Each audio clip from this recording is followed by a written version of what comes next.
Welcome to the Supplement Engineer Podcast. My name is Robert Chinetsky. Today we are joined by the co-owner and co-founder of MyVitalC.com, Mr. Chris Burres, and fellow mechanical engineer. Welcome to the show, my friend. How are you doing? I am doing wonderful, Robert. Thank you so much for having. And yeah, we're both engineers in the supplement space. I would love to argue that that's a normal path that every engineer ends up on. Right. And I think it's not. And I think it's very, very different. I'm interested to kind of share your story of how you ended up here, and then me share kind of my story. Yeah, so let's start with you, because you're the guest on the show. The listeners have probably heard me ramble on and off over the years of seeing me. But anytime I have a guest first time on the show, I'd like to get your backstory. So how did you get from graduating with your bachelor's in mechanical engineering to where you are today with MyVitalC? Yeah, so I guess the story even starts before going into college, right? I always knew I was going to be an entrepreneur, not necessarily an engineer. And really I was looking for and it was in my family, it was understood you were going to college. So I'm like, well, how do I leverage this understood aspect of going to college with, I want to be an entrepreneur? And in my mind, I'm like, okay, well, what's the degree that gets to the largest salary the fastest? I would like to say that it is mechanical engineering. It took me more than 4 years to get through mechanical engineering school. I did graduate with a minor in computer science and a minor in math.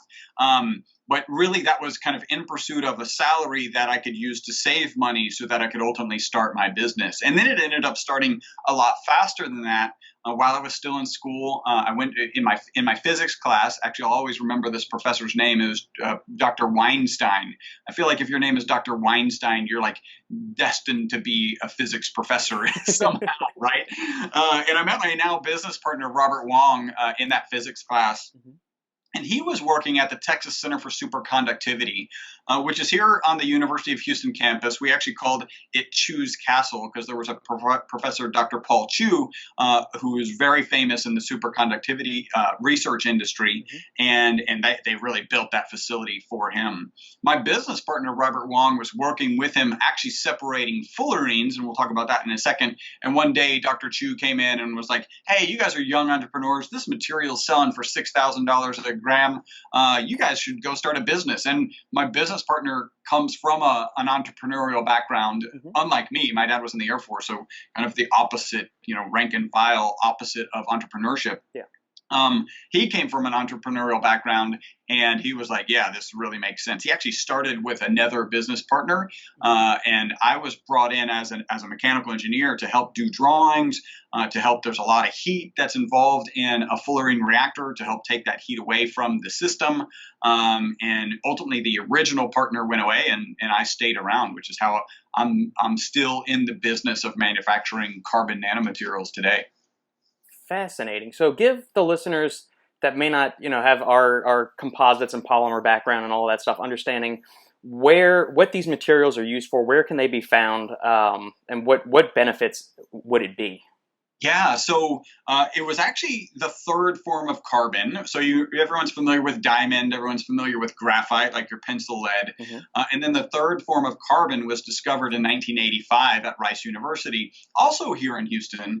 And it was discovered by Dr. Croto, Dr. Smalley, and Dr. Curl in 1985. By 1996, those three professors had actually won the Nobel Prize for it.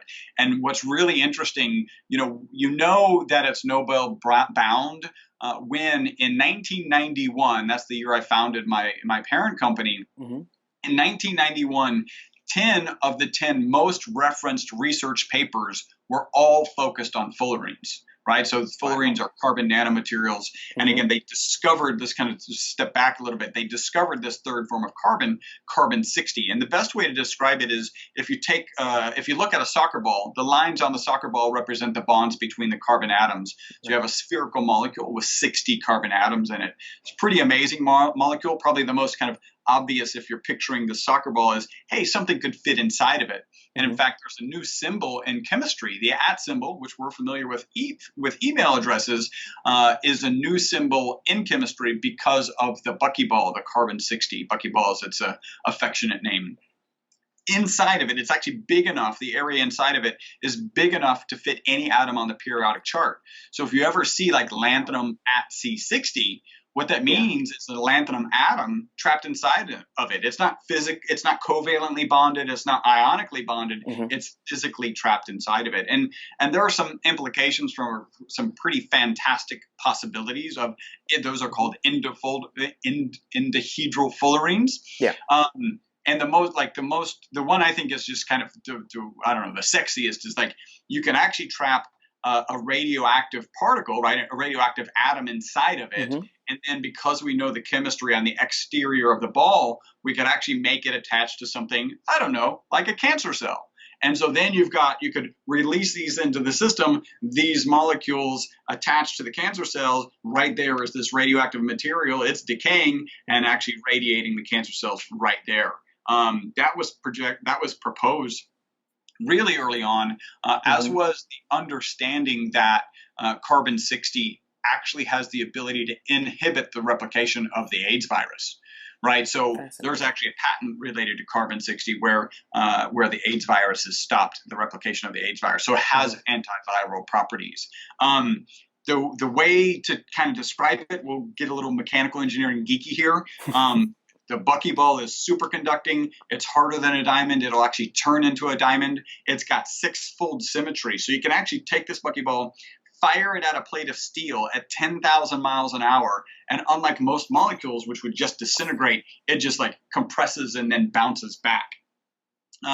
It's good in solar cells and batteries and tires. And we're all familiar with our cell phone that works on day one, works fabulous on day one. Right. And then a year later, it's like, it's not working so well. That's because of degradation, physical degradation of the lithium in the battery. It's actually cost competitive with lithium. So we may see Bucky batteries at some point. And what it's able to do is hold those electrons when you're charging the battery and then release the electrons when you're using the battery without degradation of the material. So it's pretty fantastic stuff. Is there, first I'll rewind for a second. I want to know how they figured out you could fire this thing 10,000 miles an hour and it wouldn't explode. Did they actually have some kind of like tunnel where they, fired that thing through a steel plate and figured that out, or was this just based on like theoretical calculations based on its material properties? I think that's first was done on theoretical calculations, and I am sure there is some or multiple labs around the world who have a piece of equipment, and the job of the piece of equipment is to fire stuff at really high velocities and then see what happens. If you think about the piece of equipment that the 3 scientists discovered the buckyball in, it's pretty amazing. It's a laser ablation machine. Of course, it's in a vacuum, so there's no contamination or oxidation going on. Basically, you take a laser, you fire it at a piece of carbon, you get this puff of carbon vapor. You take an inert gas, a puff of inert gas that takes that flume into a mass spectrometer, and then you're actually measuring what is the carbon count, meaning 10 carbon atoms, 20 carbon atoms, whatever, of all the different particles that came out. So first off, that's an amazing piece of equipment, like high end, easy to tweak, easy to mess up, whatever. And what one of the grad students was able to do was create a peak at C60. And if you're thinking like a sheet of graphite, why would a sheet of C60 be more predominant than 59 or 51? If you're just literally just adding one carbon to this plane of graphite, then it doesn't really matter. And that was the peak that caused them to say, hey, something special is going on here. Let's investigate that. Let's try and figure it out. Ultimately leading to, hey, the theory, and ultimately proven true, that it's this soccer ball shaped carbon-60. Interestingly, IBM had the exact same data, peak on 60, slight peak on 70, because C70 is the next most abundant fullerene, a year prior, and they just wrote it off as an anomaly.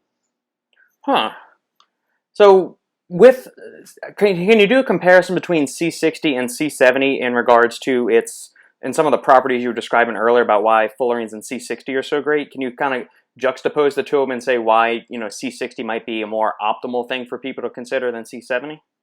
Well, I think at this point I wouldn't consider putting C70 in my body at all, because there's actually zero research on C70. I know of companies that are selling C70. Incredibly irresponsible and certainly unscientific, because you just don't know how that's going to react. It's got enough of a different shape that it's just an unknown, and scientists in general don't put unknown things in their body. That's just typical, right? Right. And there's a lot less research on C70 in general, because when you're making fullerenes, again, we can get kind of mechanical geeky here. The best way to make it currently is you take two graphite rods and you put them in an inert environment and you vaporize. So basically you run a high charge, like an arc welder kind of charge between the two. And when you do that, you end up vaporizing the graphite on the tips, right? And you end up with this plume of a carbon powder. You actually are doing this in an inert environment. You're doing it at a slight vacuum. So it's not a really high vacuum. It's definitely not at atmospheric pressure. And it's devoid of oxygen. Out of that, you'll get on the best runs, you can get 15% fullerenes. The other 85% is amorphous carbon. We just call it carbon crap because it's in our way and we got to get it out of the way. And of that, say 15%, about 80% of that, 80+% is C60. The remaining is mostly C70, but then there's also what are called higher fullerenes, C76, C84, on up. So C60 is the most abundant fullerene, and therefore C70 is significantly more expensive. Gotcha. Is there any way, once you have the waste product or the runoff after you get your C60, is there any way you can recycle that or repurpose it into getting more C60 out of it if you combine it with a few other kind of compounds? Or do you just have to figure out some other use for it and you sell it off to somebody else? Well, so the current volumes are not much. We're not really creating that much. The industry is, and it's part of the reason that, it's not a ubiquitous material yet. It's not in all your tires and all your inks and battery cells and solar cells. It does have some good applications, but it is very expensive. I'm proud to say with my alma mater, so the University of Houston, go Cougs, we actually did a study with the mechanical engineering department, and we actually gave them some of this, carbon crap, and they did some research on it. And what they found was that it was as good at accepting or absorbing polyaromatic hydrocarbons as activated charcoal. So activated charcoal is a really useful material for filtering, for pulling out toxins, and this material actually performed as well, maybe a little bit better, but I'll just go with as well as activated carbon. So there are uses. Obviously, we could repress this into rods, but you've got to we use an they're very expensive carbon rods, graphite rods, because you've got to bake out all the impurities and make sure that you don't have any of these impurities present when you're making your fullerenes. So you would have to go through a pretty stringent process to reuse that material. Gotcha. When you have the two rods together and you're trying to extract the C60 from it, how long does that process take when you have the two things in that inert environment? Walk us through that. Give us an insight into what it's like when y'all are actually reacting everything. Yeah, so you really have like about two 12-inch graphite rods, and you're running them at each other. You actually rotate them in opposite directions so that they don't get any kind of bend. They're always, it's chipping off or vaporizing fairly evenly. And it'll take about an hour for one of those runs, right? So you're burning two 12-inch rods in about an hour. And then depending on your machine configuration, obviously we've been optimizing this for years, you want to just keep running that again and again and again. Then typically you actually scrape the soot off of the chamber, right? So all of that soot is condensed on the chamber, and you scrape that soot off, and now you take this really fluffy. In fact, if you took a handful of it and dropped it, none of it would hit the ground, right? It's just so light and fluffy, it will just start picking up in the air. It's really, really undense, right? The opposite dense. Yeah, it's pretty amazing, fluffy material. Then we take that and we actually need to put that in a solvent. And this is kind of little more layman's terms. If you're trying to remove carbon crap from fullerenes, it's the same way as you're removing sand from water. If you're removing sand from water, you just soak them both in, not sand from water, sand from sugar. Right? So you got this mixture of sugar and sand. You would add water. The sugar would dissolve in the water, and then you would filter it. The sand would stay on top of the filter, and the sugar would go through in the water in solution. Then you boil off the water. You got your sugar, and you're good to go. Well, same things with fullerenes. fullerenes will dissolve in solvents. The amorphous carbon doesn't. So you soak it in these solvents, you filter it, the carbon crap stays on top of the filter, and then usually a beautiful magenta color, which is a combination of, again, mostly C60 and C70. That solution comes through. You boil off that solution, or you take it directly to the next step. But if you boil off that solution, you end up with a black powder.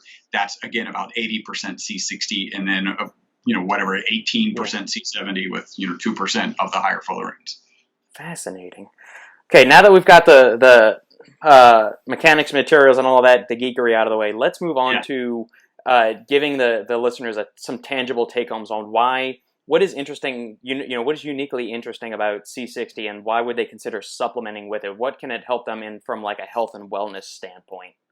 So I like to say, and I'm a very transparent person. I'm like, first off, I'm not supposed to be a supplement guy. I was never in, like, I never, and we've had a conversation just before this, and your journey is different. Like, I believe that supplement people usually become supplement people because, one, they wake up and decide they want to be wealthy, and they decide supplements the way to do it. And I have no problem with people being wealthy. The second way, and I think this is more in line with you, which is you've either got your own kind of personal challenge, or maybe the personal challenge of a loved one, and you solve that with supplementation. And now you want to go save the world. And I think it's great to go save the world. It's not how I ended up here. Basically, in 1991, I started manufacturing carbon nanomaterials. They actually assumed it would be toxic, and we'll start talking about that toxicity study. Instead of being toxic, it wasn't, and we'll talk about that here in a second. And so now I'm kind of a supplement guy. So my journey is very different. If people are interested in taking it, I'm happy to provide the material to them. If they say, well, it's too early, I understand. Like, that's a decision that you can make. The pivotal study that was really important. Let's take a step back and think about, we've got the soccer ball shape, and on the exterior of the soccer balls, you actually have benzene rings around the soccer ball, right? So if you think about a soccer ball, some of the panels have 6 sides on them. Well, that sided panel is the benzene ring. The benzene ring is ubiquitous in modern society. If you're not familiar with it, just glance around wherever you're at right now. I don't even care where you're at, unless you're in some desert in the middle of nowhere listening to this podcast, which is cool. If there's plastics around you, it's got a benzene ring in it. If there's medicine around you, it's probably formulated from benzene. If there's detergents, it probably has a benzene ring involved in it. Benzene ring is a paramount molecule in our modern society. And they figured this Buckyball would be a 3D version of benzene. Something that's interesting about benzene and its ubiquity in our society is it's actually toxic, right? It's a known carcinogen and it's toxic. So really, here you got this Buckyball. It's like a 3D version of benzene. We figure it's going to be ubiquitous material in society. So lots of people are going to need to work with it. Is it safe? And they assumed, just like the benzene ring, that it wasn't safe. So in 2012 at the University of Paris, well, they published it in 2012. They started it about 5 years earlier. They started this toxicity study. And basically they took a group of rats. They gave one rat, a group of rats, water, one group olive oil, and the one group olive oil was. And really, this is where I start to make this, I think, important demarcation, right? C60 is for industrial applications. We've talked about using it in tires and solar cells and batteries. And there's peer-reviewed published research that shows if you improperly process C60, it's actually harmful. ESS60 is C60 that's been processed for safer human consumption. So if we go back to that rat study, again, water, olive oil, and then the last group of rats they gave C60, well, really ESS60 and olive oil, which is the MyVitalC formulation. Again, they thought it would be toxic. Instead of being toxic, the rats in our group actually lived almost twice as long. And maybe even more important than that, a typical Worcester rat, that's the rat that they used in this particular study, lives about 32 months and dies with a known amount of tumor. So if you're watching the video, I'm making a line that goes up over time. Each month that they live, more likely they are to have tumor masses, and those tumor masses grow proportional to how long that rat lives. Despite the fact that the rats given the MyVitalC formula lived almost twice as long, none of those rats died with tumors. Right? Wow. That's amazing. Well, first off, a 90% extension of life is the single longest longevity experiment on mammals, peer-reviewed, published ever. I'm kind of on a quest. If any of your people in your audience are aware of a peer-reviewed, published research on mammals where the extension of life was longer than 90%, typical numbers are in the 30%. Right. Please share that with me because I'm unaware of that research. And so that's amazing. And then they died without tumors. Now, it's very important because some people's mind automatically jumps to anti-cancer, and that, I think, is a misnomer. I think that is irresponsible. There's a huge difference between being a cancer preventative and an anti-cancer, right? So once a cancer has metastasized, the process of dealing with that cancer is a totally different process than preventing it. And we know things as simple as, a healthy diet and good exercise and good sleep can help prevent cancer. The implication of this study is that the MyVitalC formula sits in that bank. That's the implication. By the way, I just have to be sure the FDA hasn't evaluated our product. It's not intended to treat, diagnose, cure, or prevent any disease. Always good to have some CYA in there. So let's rewind one more second and say, what does ESS stand for? So C60 we know is carbon 60. So what does ESS mean for the listeners that may not understand what that is? Yeah, that's fine. So it's really nomenclature, which is elemental carbon, safe spheres. Right, so those spheres it's a spherical molecule and it's carbon. So elemental safe spheres, elemental carbon safe spheres, and then it's got 60 molecules in it, 60 atoms, not molecules, but 60 atoms. Yeah. And so that's where that name is born out of. And again, C60 peer-reviewed published research, harmful, ESS60 designed and processed to be safer for human consumption. Are there any plans for future studies on ESS60 in humans to see what other kind of benefits we might get to be able to translate? Because animal research in and of itself is great. At a point, it can give us mechanistic understanding and how it might work in humans and some theoretical stuff. Are you aware of any research that might be going on or is planned for the future as far as ESS60s in humans to see what properties and benefits it might have across a wide spectrum of conditions or disorders? Well, I do have one study that I'm already working on, but let me talk about that in a second. Because there's one quest, right? Is there a paper on mammals, peer-reviewed, published with a longer longevity result? And the other quest is this information, which is really interesting, which is what percentage of what happens to a rat or what doesn't happen to a rat actually happens to a human or doesn't happen to a human? Correct. And I asked this professor out of DePaul University this question. He works on rat studies and he works on translating those rat studies into human studies. And he gave me it's a little bit long, but it was a very interesting answer to the question. So he said, basically, there's one study that scientists will hold up to you and say, look, here's proof that what happens in a rat doesn't happen in a human, or that you just can't accept it carte blanche. And then he proceeded to tell me about the study. So the study was a morning sickness drug, obviously for women who are pregnant, and they gave it to rats as a toxicity study. It was non-toxic to the rats, so they started going into human trials. Unfortunately, what they found out was that it caused deformities in the fetuses.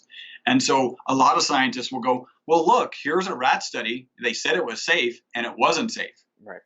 And what Professor Erin said was, well, the problem with it was had they looked at fetuses of rats who were on this particular drug, those fetuses were deformed. And so it would have never got to human trials.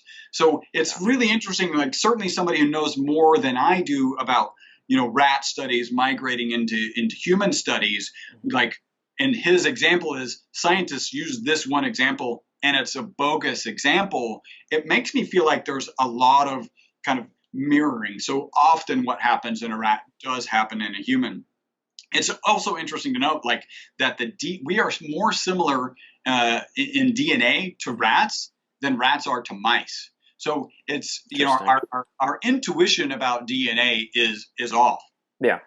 I can add also when results start happening in multiple models, like multiple types, species of animals, in this case mammals, then it has more efficacy. And I am aware of It's definitely not anecdotal. It's a research organization that did a study on a P52 knockout rat, which is a rat that's designed to die early of cancer. And those rats live 95% longer than the control group.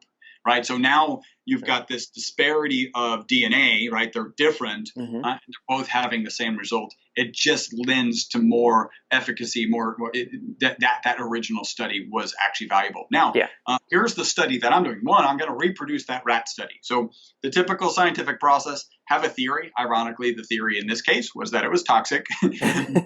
Do a study and then get a result. And then another organization needs to recreate that result, right? Correct.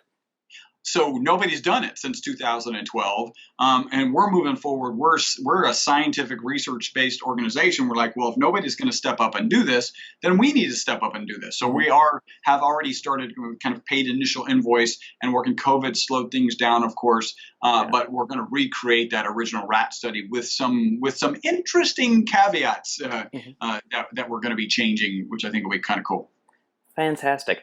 That's a big issue that I find just in the supplement industry across the board, is that some company will come out with a brand new ingredient. They'll come out with one. It'll be the landmark study, and they'll say it boosts nitric oxide or improves blood flow or boosts performance or muscle growth 4,008%, and then nobody else ever does another study on it, and everybody continues to hold up that one study saying this is the greatest thing. It's God's gift to performance enhancing supplements that aren't steroids. But at the same time, there's no reproducibility, there's no backup data, there's no impartial person that's doing this. So why do you think that there is such a lack of backup data or additional studies? I mean, since you're behind the scenes going to be doing your own study, what are some of the trials and tribulations you have to go through, whether it's cost hurdles or recruiting subjects? I mean, obviously animals, you can kind of get subjects much easier than recruiting human subjects. But give us a little bit of insight into what it takes to get a study up and running. Yeah. So the first thing is the expense, right? And then, if you're looking purely from a business perspective, and I can be a lot more objective because I'm not supposed to be a supplement guy. If this goes away, I'm still a carbon nanomaterial scientist and have a very successful business running there, right? Like that's what I do. So I think a lot of supplement people, you have a fear, right? If I'm going to reproduce this particular study and it's going to have a bad result, when I release that information, then that's obviously going to tank sales, right? So not only did I have to foot the $100,000+ to do this study, which is a barrier in and of itself, also, let me invest $100,000 to watch my sales tank, right? So I think that's probably one of the biggest drivers. Yeah. And you get away with that. You get away from that, not with that. You get away from that if you're going to invest in a technology that you can patent, that you can have some intellectual property to. And so that's one of the things. The challenge there is you end up being a drug, and really we don't want to be called a drug. We want this to be available to as many. As soon as it becomes a drug, then the FDA starts regulating it. More heavily, and then it becomes harder to get, more expensive. Like all of these bad things happen, in my opinion, for society, as opposed to having it be a good supplement. And I can tell you, even on the human trials, I don't know if you can see this, and I don't know, you're probably aware of the Aura Ring, right? So I've already got a study started with Aura Ring. I'm working with he's a new associate professor out of the University of California, San Diego, and he's a contractor consultant for Aura Ring. So he has access to the back end data. And so I've already got, I think it's 13 people who are in this trial. Basically, you get data prior to taking my product, 10 days of data, 10 days of data on my product, 10 days off, and then 10 days back on my product. And the reason I went after sleep is one of our most consistent testimonials is better sleep. Like just, it's almost across the board. Better sleep. Yeah. And in fact, what our customers typically do, we have this debate, like, should you take it everyone's like just trying to figure this stuff out, right? Yeah. Do I take it in the morning? Do I take it with food? When do I take it? How much do I take? And so we've come to the conclusion, this isn't true for me, but for some people, if they take it late at night, even late in the afternoon, it'll actually keep them up, right? So gives them energy. Yeah. So really, it's best to take it in the morning. Our customers tend to take it in the morning, tend to report mental focus and energy. So you mentioned nootropics. I don't know. I think prior to us hopping on, we'll talk a little bit about that. energy during the day, and then better sleep that night. Now, I don't like you. I think you're probably more into a broader range of supplements than I may ever even get into. I'm unaware of any supplement that's supposed to help you sleep that you take in the morning. In fact, I'm not even aware of anything, and I finally came up with two that you can do in the morning to help you sleep. One of them is go get exercise in the morning. Right. And the other one is wake up with the sun and don't look at the sun, but expose yourself to sunlight in the morning so that you can get your circadian rhythm in line. Yeah. Other than that, I'm not aware of anything that you would take in the morning. I don't know if you've read the book, Why We Sleep. I've the one by Matthew Walker. Yes. I've read chunks of it. I have not read the entire thing, but I've read some of his other research and, listened to probably 10 different podcasts he's been on. Yeah, and that is the scariest, like from start to finish, the scariest book about sleep that I think you will ever read, right? It's like when you don't get sleep, your brain doesn't function as well. Here's what you don't remember. And here's how people on daylight savings time, when we lose an hour of sleep, heart attacks go up. And when we get an extra hour of sleep, heart attacks go down. So do we think it has an impact on our cardio health? Absolutely it does. Does it have an impact on our body's ability to manage insulin and blood sugar? Correct. In fact, if you don't get sleep for a number of days, you will show on tests that you are a diabetic, right? Obviously you're not. You just need to go sleep. Right. But sleep is incredibly important. And he talks about the $2 billion sleep aid industry, right? Again, not something you take in the morning and report better sleep that night, but something you take immediately before you go to bed. And what he says is, there's a chemical in our body called adenosine. And adenosine is actually from the ATP process, right? Yep. In the mitochondria. Adenosine, as it builds up in your body, it causes us to desire sleep. Yep. And so these sleep aids will knock you out, not unlike hitting your head with a hammer, and they'll release the chemical adenosine, that chemical pressure, so you'll wake up without the desire to sleep, but you have not gotten any of your REM, or in his book, he spends a lot of time talking about NREM sleep, which a lot of people aren't aware of. They're certainly aware of REM sleep.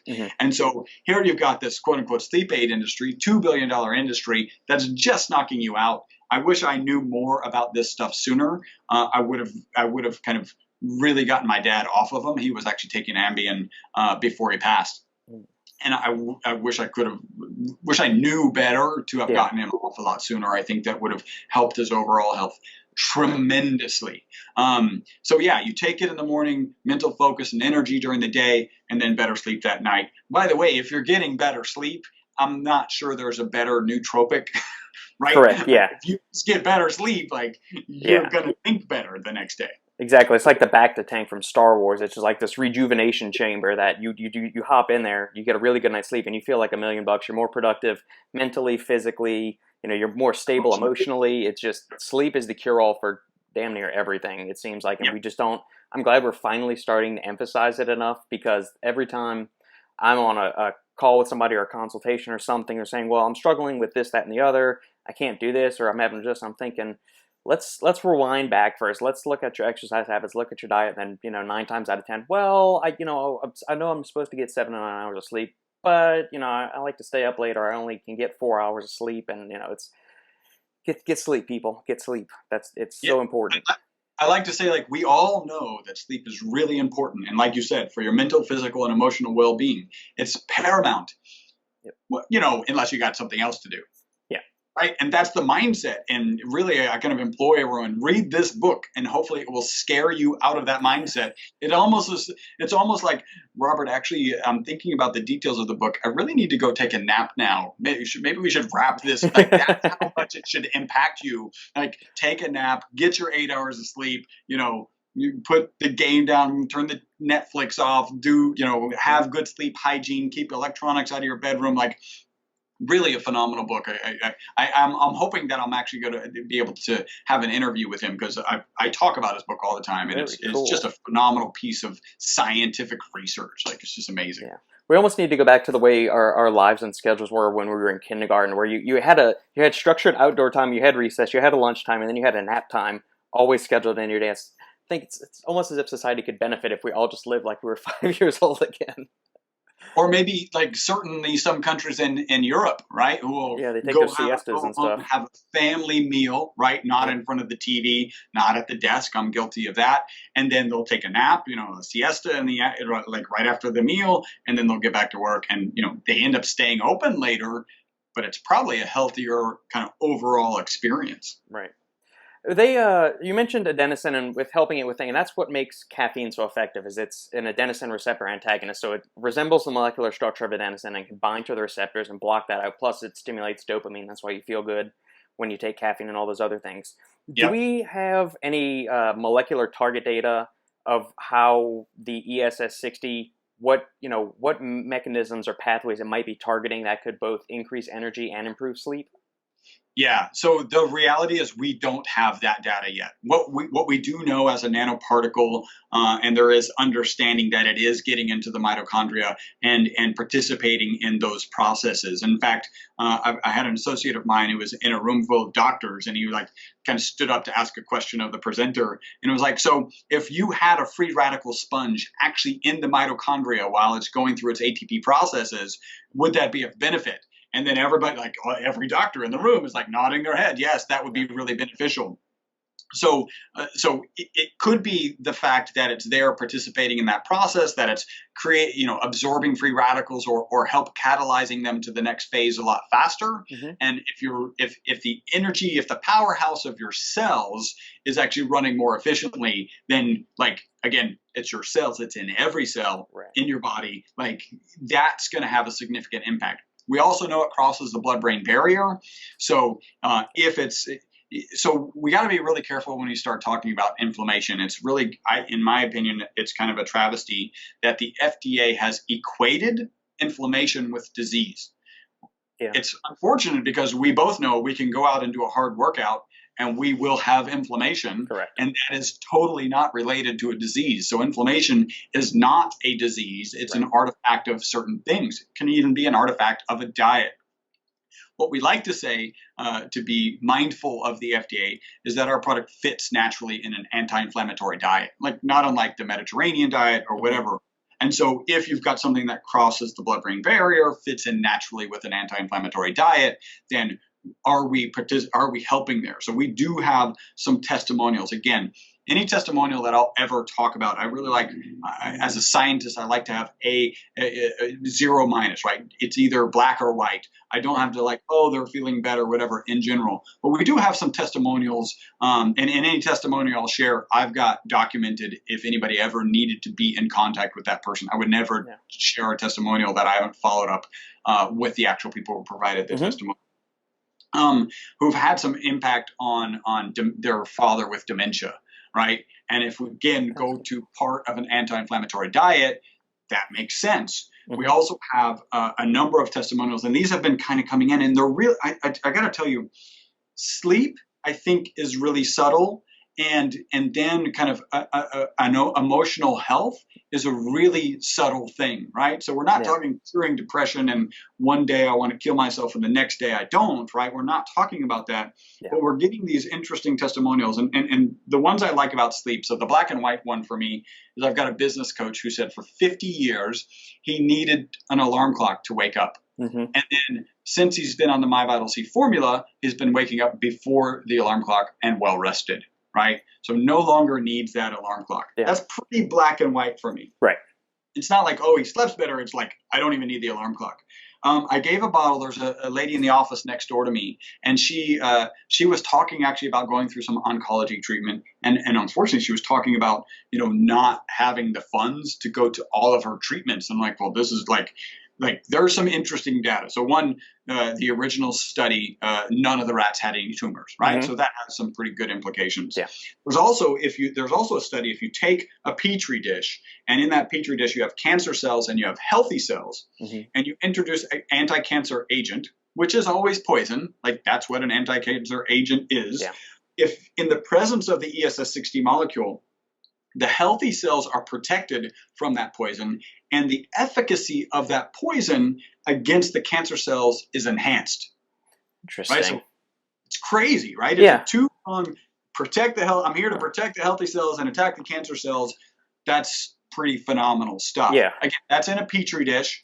Like taking something from a petri dish into a human or a rat or whatever is a totally different story. You got all sorts of other enzymes participating. Like it can be totally different. But based on that, I was like, hey, just get a couple bottles. Like the fact that you're not getting all your oncology treatments just hurts me, right? Yeah. And so I gave her some. I went back and visited her like 7 days later, and I was like, hey, Jenna, have you noticed any difference? And she said, well, no.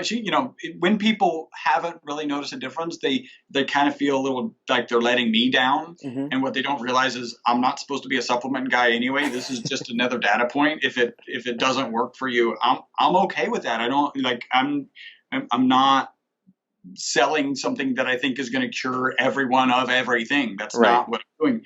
And she seemed a little depressed, and she was like, I haven't really noticed anything. And then I said, well, how's your sleep?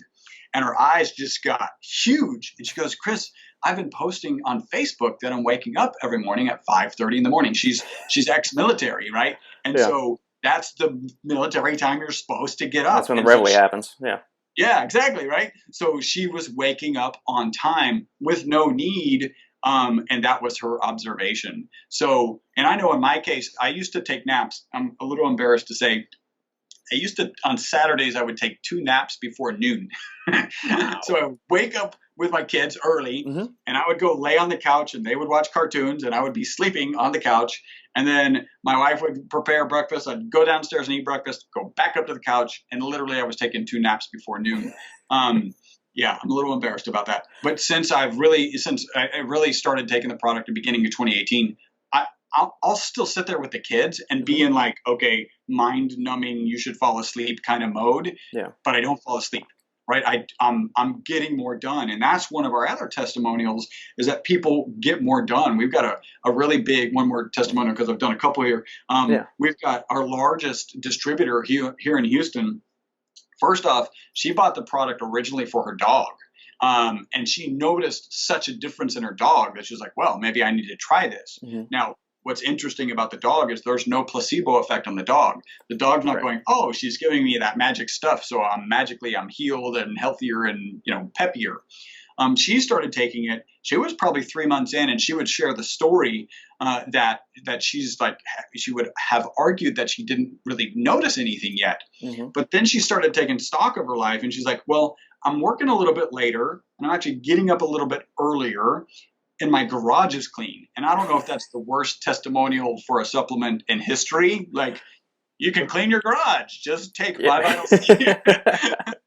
But it means something. And I think sleep, we've all gotten 1 hour more or 1 hour less of sleep mm-hmm. in the last 10 days, probably, right? Yeah. Unless you're like really regimented, which is good. That's how you should be. Right. So if you started taking MyVitalC today and you weren't really cognizant that it's going to impact your sleep, and then you get like 1 extra hour sleep tonight, and then the next night, 4 days into it, you're just like, it's the new normal, and you've forgotten that MyVitalC was the thing that kicked that off. I think it's so subtle. And so we do get, we do question people who are like, oh, I haven't noticed anything. And very often they come back and they're like, oh, well, this I have noticed. I've got one more, but I've done a couple here. So oh, no, that's fine. That's fine. Okay. This is a relatively new ingredient for, I want to say, probably our entire listenership. So yeah, expound on it as much as you want to. I would say something that you mentioned inflammation earlier, and you thought that it's possible that the ESS60 might be going into the mitochondria to be quashing some of that free radical production.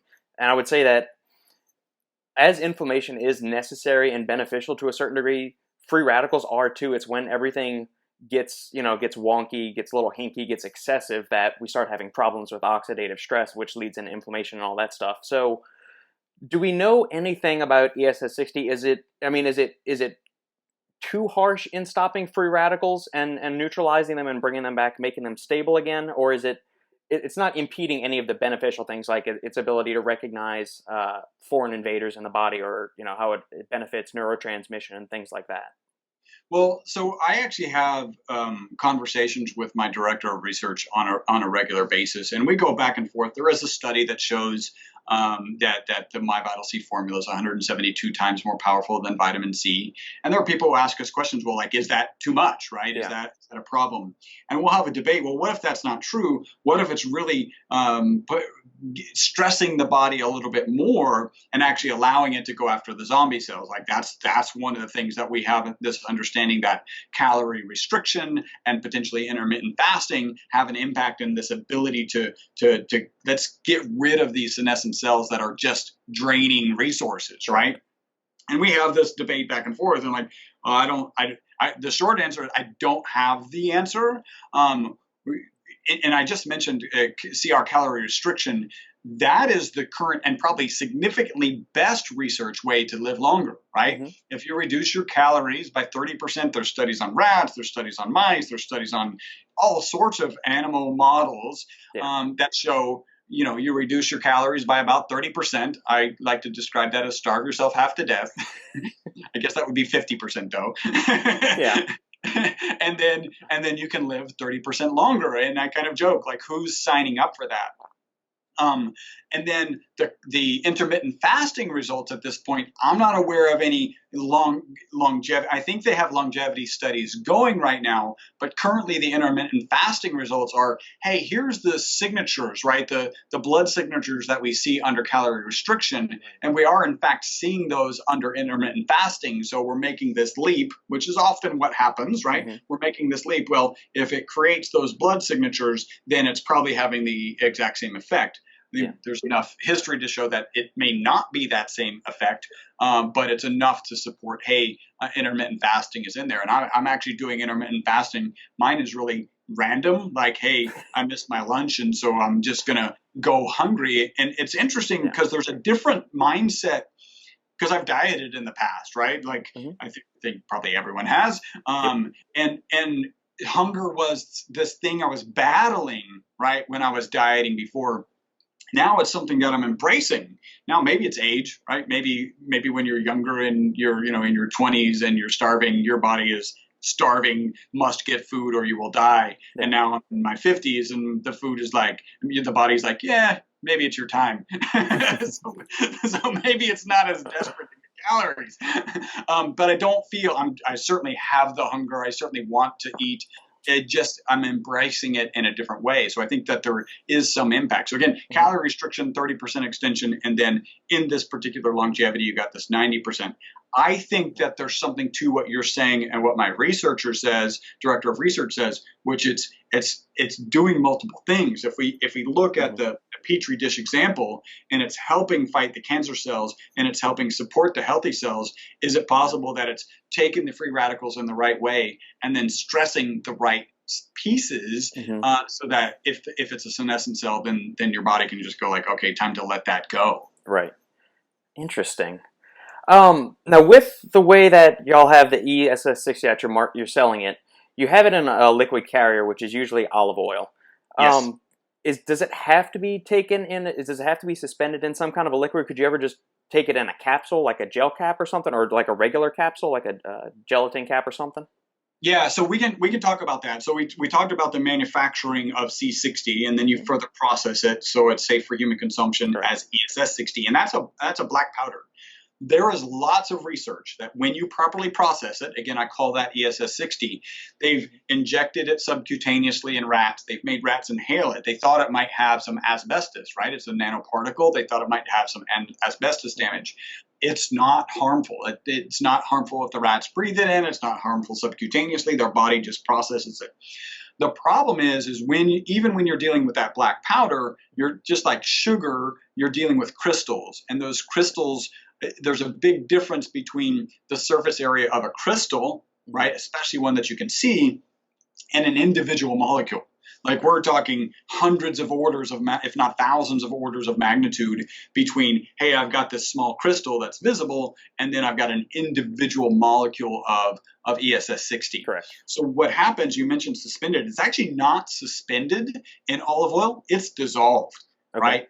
Just like sugar dissolves in water, olive oil it actually dissolves in it. So it's the word is skipping me right now, but so you end up with an olive oil solution with ESS60 in it. So now you're talking about individual molecules of ESS60 in these oils. Interesting. the bioavailability comparison, there's just no comparison. Like you cannot compare those two, especially when you realize that ESS60 is not water soluble, right? So your body, most of the processes are water based, right? There's not that many things that, there's some, vitamins, et cetera, that are oil based because they really get absorbed in the intestines, and the oil actually helps get through the stomach and get them into the intestines.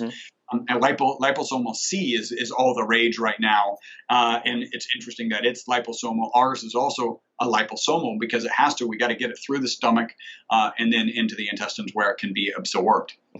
So yeah, you really do need an oil carrier. Now, a little bit about oil carriers. Olive oil has the ability, again, it's a natural product, so every batch is different, but it has the ability typically to carry about 0.8 milligrams per milliliter of ESS60.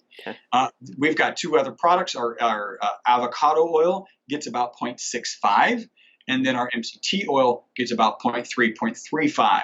So you get about 1/3 in the MCT. It's important to note there are some companies who really hang their hat and have developed their company really as a C60 product, which inherently makes me nervous, but basically selling the MCT version without letting their audience know, without letting their customers know, look, you can take this and get 1/3 of the C60 molecule, or you can take olive oil, right, and get the full 0.8 milligrams per milliliter. Correct. So, we talked in the beginning, like the supplement industry is a challenging industry. We'll just leave it at that. And I've actually done a canvas of the industry and kind of come up with there are most of the products on the market already. Unfortunately, it's a small market. Are subpar, and not just kind of subpar. There's one company, their label says that they have it's 0.5 milligrams per milliliter in their avocado oil, which is a legitimate number. You can usually get there.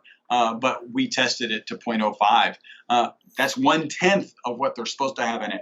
I think the fact that we have the equipment to test it is also something that's really worth noting. We've been selling carbon nanomaterials to research scientists since 1991. And when we sell to them, they have the equipment and the knowledge to test what we sold to them. Our standards of delivery are so much higher. There's companies selling supplements that they don't even have the equipment or the knowledge to know how to do it. And they're certainly selling it to people, normaler people like you and me, who don't have an HPLC lying around the house. And even if they did, they don't know what mobile phase to use, what column to use. So they're selling into a blind, trusting audience. And it's a shame. It's a shame what's happening. So. Yeah, that is not an issue that is relegated solely to the C60 or ESS60 space. I mean, even stuff as common as pre-workouts, protein powders, melatonin supplements, all have been caught at one point or another over the past couple of years for being either spiked or underdosed or not containing the actual material, containing 1/10 of what it should, or something, something egregiously wrong. And I wish they would almost make third-party testing mandatory for any dietary supplement industry. But then again, at the same time, do I really want more overbearing regulation and stuff like that and oversight in the supplement industry? Not necessarily, because that would jack the prices up even more than what they already are for certain ingredients and make it that much more difficult to secure products for people.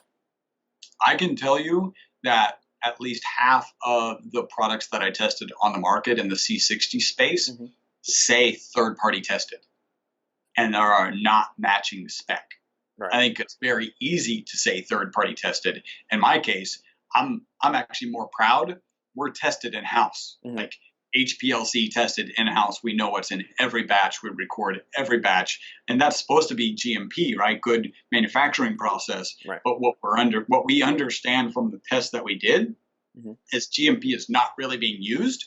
Or, think about it. You're able to define your own GMP. And if your own GMP says, oh, the liquid needs to look like this, right, as your concentration measure, well, then, yeah, your liquid does look like that, but it's still woefully low. So it's a big problem. It's a crazy big problem. And I'm, it's very frustrating for me, again, not even really supposed to be in this kind of supplement space. And then I get in it from my scientific perspective, and I'm like, how do you consciously sell this product when it's this low. And I'm pretty altruistic. I kind of hope that they just don't know, and they're like, we mix it for the time of period that we were told to mix it, and that's supposed to have the right concentration. So we put that concentration on our bottle. But okay, enough's enough. You got to test it, and you got to know, and it's bad. Yeah. With the olive oil, now we know that if olive oil is exposed to enough light or heat, it starts to degrade, a lot of the beneficial polyphenols that are within olive oil and some of the other little micronutrients in there. Does that exist with the ESS60? Is it possible to degradation from heat or light exposure or anything like that? Yeah, so there's a couple, really what we say in the way, a typical olive oil has a 3-year lifespan, right? And of course, people call us regularly. It's interesting. There's 2 situations where they call us. One, when it's really hot outside, they're like, oh, it was probably 100 degrees in the FedEx van, is that a concern? Well, olive oil gets transported, right? And it gets exposed to those temperatures. Do you want to leave it in the FedEx van for a month? No, you don't, right? But it can get to those temperatures, come down. The other one is when it's cold outside, olive oil will coagulate. Right? And so they're like, oh, it's dysfunctional or whatever. No, just let it warm up and it'll be good. Yeah. So what we say, our typical olive oils have a 3-year lifespan. When we bottle, we actually put a best by date right at about 13 months out, right? Yeah. Really, people should be consuming it faster than that. What we sell is typically a 30-day supply, and so really there's no reason to have it for that long. But it's just a way to kind of make sure people are getting good product and that it's moving on a regular basis.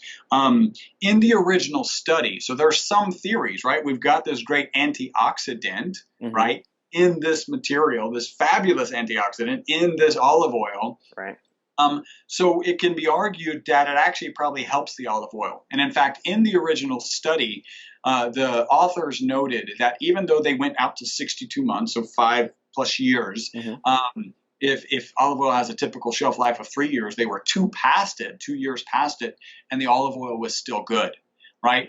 So there are some arguments that the presence of ESS60 actually stabilizes the olive oil, and therefore could handle higher temperature or whatever. We say there are some people who say if you cook with olive oil, you need to be careful about what temperatures you're taking it to. Right. We say use those same precautions. But some people are like, how do I take it?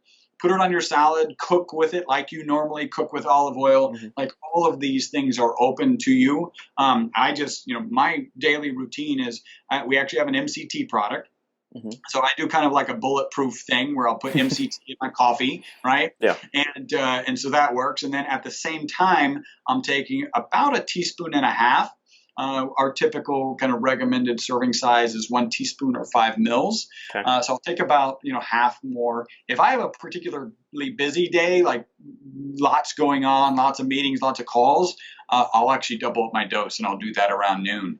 And then on my salad, if I'm not intermittent, today is an intermittent fasting day, apparently. On my salad, I'll have our avocado product. So I'm really kind of getting multiple oils. And we're actually coming out right now with an immunity blend. It makes sense, right? Get some MCT in there, get some olive oil, get the ESS60. And there's really 5 ways that our product is good for your immune system, for like protecting your immune system, right? So one is it's a known antibacterial.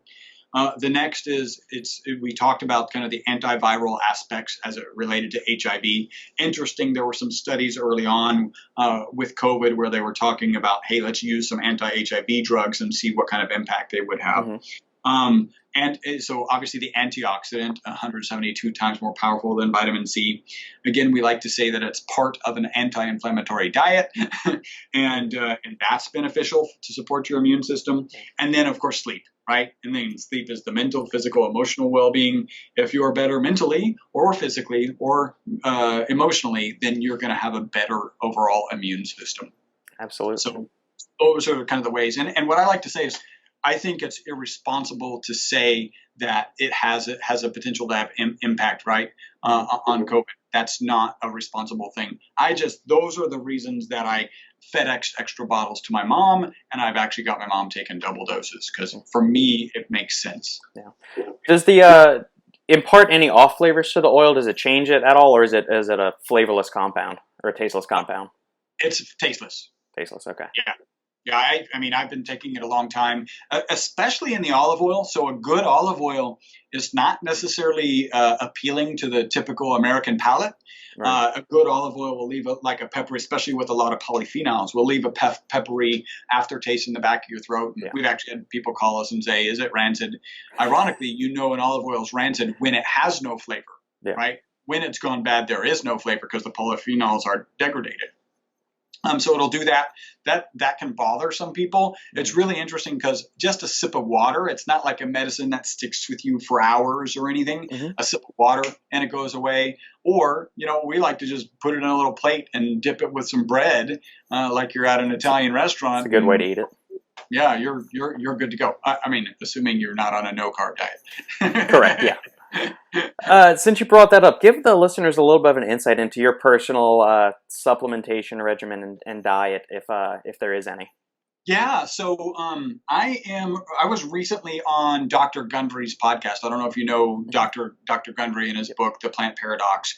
And I know that can be controversial. I haven't heard that many people being controversial about it. Like, I saw one TV interview, I think, and there was a guy kind of trying to lambaste him, and it was interesting. I actually had the rebuttals for him because I've read his books. When I was preparing to be on his podcast, I actually flew out to LA before like everything got shut down to be on his podcast, and I read or listened. Actually, took a family trip to Orlando. My kids can talk about lectins, and they're actually 10 today.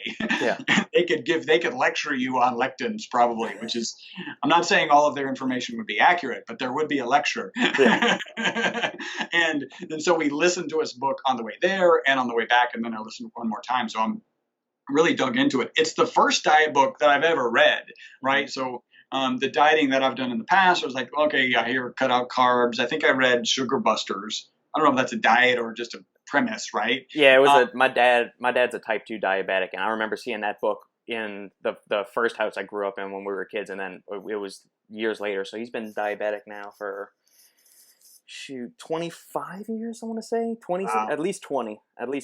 So yeah, so I did read that book, but I can tell you I don't remember anything about Sugar Busters, and maybe because I read it multiple times, but I remember this book and the data in the book, and like casein A2 protein versus casein A1 protein is fascinating. Yeah. That fruits were typically, as we were evolving, a biannual experience, right? So, hey, you're right before winter, you're about to starve to death. You should probably put on some fat. Mm-hmm. And then right after winter, hey, congratulations, you made it. Have some fruit and put on some fat. And so if we're using it year round, then we're potentially putting on the fat year round. These things kind of make sense to me. Lots of good data in the book. So I've been on the lectin-free diet for quite a while. I got my wife to do it. And I'm down 18 pounds this year, and I really started second week of this year. Congrats. That's a tremendous weight loss. Yeah, well, one, you're like, wow, I did need to lose that. Because I don't look gaunt or like about to wisp away, right? Yeah. But it just feels good, and I needed a reset anyway. If I'm going to be totally fair, literally, I could have probably read any diet book and just started sticking to stuff, because my big challenge was when we finished a meal, I would finish the kids' nuggets and then my kids' pizza, and then like there was nothing on the plate, and I just needed a mental reset. So that certainly applies to some of it, but I really do think this lectin-free, and of course, like when you get a diet and you're eating a lot more vegetables, then that's going to have a positive impact for you. So that I have a short workout routine that I do every day. I do 50 push-ups, 50 sit-ups. Sometimes I'll do some pull-ups and squats. Lunges. I'll do that every day. And then, when the gyms were open, I was going, once or twice a week for kind of a different type of routine. I love to sprint. I think sprinting is just like a great exercise, and there's something so freeing about it. Feels like you're, a kindergartner again, right? Like you're just running as much as you're swinging your hands, and it's an amazing workout, right? It's a great ab workout, great leg workout. So that I certainly like to do. So yeah, that's really, and in terms of supplementation, really, I've got some magnesium on my desk because I do have a calf problem. I'll get some cramping in my calf. My wife and I run a half marathon each year, and my challenge with this half marathon is that my calves will start cramping. They'll cramp in the middle of a 3-mile run, so it's not like I haven't stretched or warmed up. There's just something going on. Yeah. One of it is me drinking more water. I know that. But so that magnesium is supposed to be good for cramping. So I've taken that, and I do like Dr. Gundry's Vital Reds. That's actually what this drink is. Vital Reds with some cranberry, the real cranberry stuff, the stuff that's not that tasty. Excellent. Well, this is the part of the show. First off, thank you for joining us today. This was a fascinating discussion about ESS60, something I wasn't even really that all aware of until we connected. So this has been a very interesting discussion. I'm curious to see the findings of the study when y'all get that underway. So this is the point. I've got a proposal for you. So this is really kind of your first time. If it makes sense, how about I get you a couple of bottles and some samples? And if you want to kind of maybe schedule a podcast down 30 days, obviously it's your podcast, so just a humble suggestion. And if it makes sense, we could get back together and you can kind of report what you've done. And do you have an Oura ring? I do not. No, I've never experimented with one of those. Okay, so if you did, then we could just add you into that study. It'd be great. But I think it's an interesting story, right? Because again, I'm not supposed to be a supplement guy. Anybody who's going through a journey is like, hey, I've never heard of it. Okay, it makes sense. I'd probably like to try it and see what impact I have. And you're, as a supplement engineer, you're aware of things in your body. And when I take this, what happens? Those are the people who tend to notice things more. Right. And so I'd be happy to get you some bottles, and then we could, if it makes sense, schedule another podcast. Sure, that would be great. Thank you for the offer. We'll send that data over there, so I don't need to blast that over the entire podcast waves of personal address and all that. Who knows what kind of sketchy powders would show up on my door. But yeah, this is the part, Chris. Thank you for doing this, man. And you can shamelessly plug anything and everything about MyVitalC. Yeah, well, absolutely. So if you're interested in trying it, great. I mean, if you're not interested in trying it, great. I understand. Maybe you're waiting for more data. That's fine. If you are interested in trying it, you can go to myvitalc.com. What I'll recommend is that you scroll down the page and you get on subscription. We offer like a 20% discount on subscription, and you can cancel at any time. So just get on subscription and then know that you can cancel it. I'm also going to give to your listeners, I'm going to give a $15 discount. That's $15 off of their first order. And the coupon code is SUPENGINEER, the geeky version. It's SUPPENGR, SUPENGINEER. And that'll get them $15 off of their first order. And I mentioned that our biggest distributor actually originally bought it for our pets. We do have a pet version. There's a dog and a cat version, and so you can go on there and get some product for your friend. By the way, do you have a dog or cat? We can get some bottles over to you for that. We do not. My wife had a cat when we first got married, and it passed away right before we moved from Louisiana to Texas. So that thing lived to be 22 years old. Longest freaking cat life ever. Yeah, I had a cat. I think it was pretty close to that. I mean, that's a long time. Yeah, and if you got to be careful, since it could potentially double the cat's lifespan. You got to make sure you like the cat. Exactly. Yeah, this was a sweet cat. I'm not super big on cats. I mean, I'm okay with them, and I'm sure I just got a few people irate and mad at me for saying I'm not a huge cat person. I like them as if they're fine. I mean, they're fine. right. Yeah, they're fine. I don't hate them. I don't need a pet right now. I've got a 2.5-year-old. I don't need a pet. So that's a lot of work. Wow, 2.5. Oof. Yeah. She's awesome though. She's well behaved, sleeps well, and eats pretty well. So yeah, no big complaints. That's very good. Very good. Are there any big discrepancies? One last thing before I let you go. Any big discrepancies in the formulation of the animal oils versus the human one? No, really what we did is we added bacon essence to the dog version and then salmon essence to the cat version. So it's pretty much the same stuff. And in fact, I'll give it to my dog right out of my bottle. Mm-hmm. But some people just like to have like a separate, bottle for their cat or their dog. And so we put that together for them. Fantastic. Awesome, Chris. Well, thank you so much for this conversation. It was engaging, insightful, and very enjoyable. Well, thank you, Robert, and I look forward to you getting the product, hopefully experiencing some good stuff, and then coming back and sharing it. Yes, sir. Thank you very much.